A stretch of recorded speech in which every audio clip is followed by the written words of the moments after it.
Không chỉ là quán tôi mua phải quạt rau nha. Ôi nó kiểu quạt rau à. Nó gì trắng.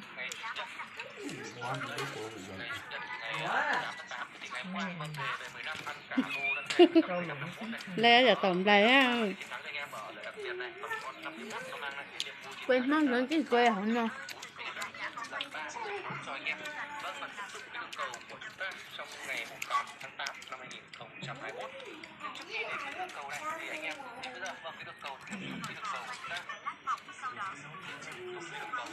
Sắp trồng ở lọc bát xanh.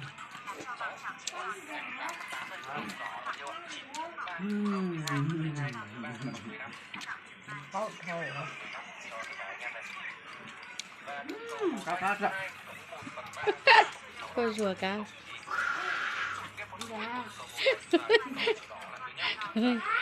Ê nhổ thế chuột đấy sao? Có sao quay của đã sao quay của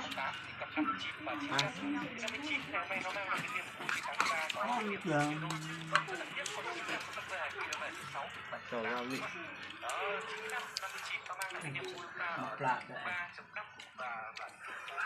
Thì do đen nó là chúng nó dùng nó à. Thế đen là tôi sáng rồi. Còn là lánh nó à.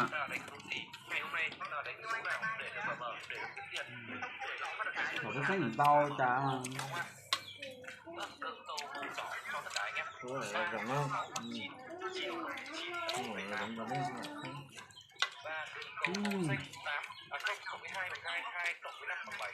Rồi, quên mong rồi.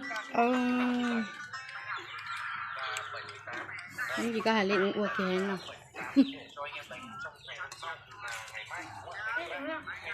Lọc bát xanh. quay anh giờ lọc nó xanh rồi Nó có đứa tay của Hoàng. Thấy đứa chàng lộ ra lại đen thì đấy tại con quay cuộn. Con cuộn như là những cái em nhổ cái chuột rồi trộn nhẹ đấy.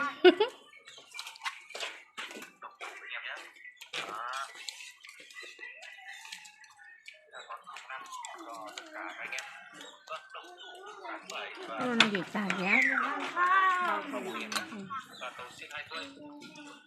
Một con nhảy thế, nó nhảy là tôi. nằm dưới không trọng nhiều Chứ chúng nó theo ta vậy.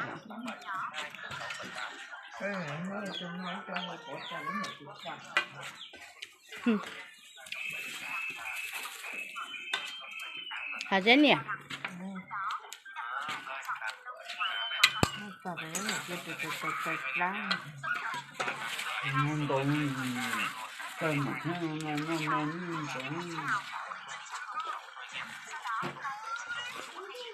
rồi quay cho nó. Ôi. Đây là có lẫn nổi ảnh không hết trơn.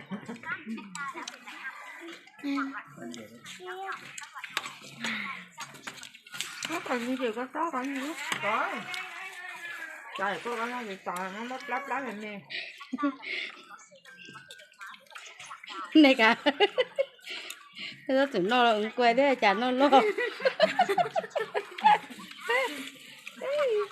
Nó còn tuổi quả gì nhá. rồi đầy đá nữa nữa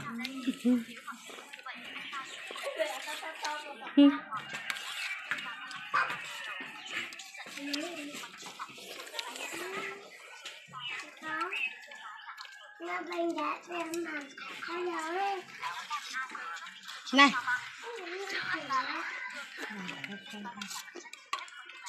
nó đến nó trồng rồi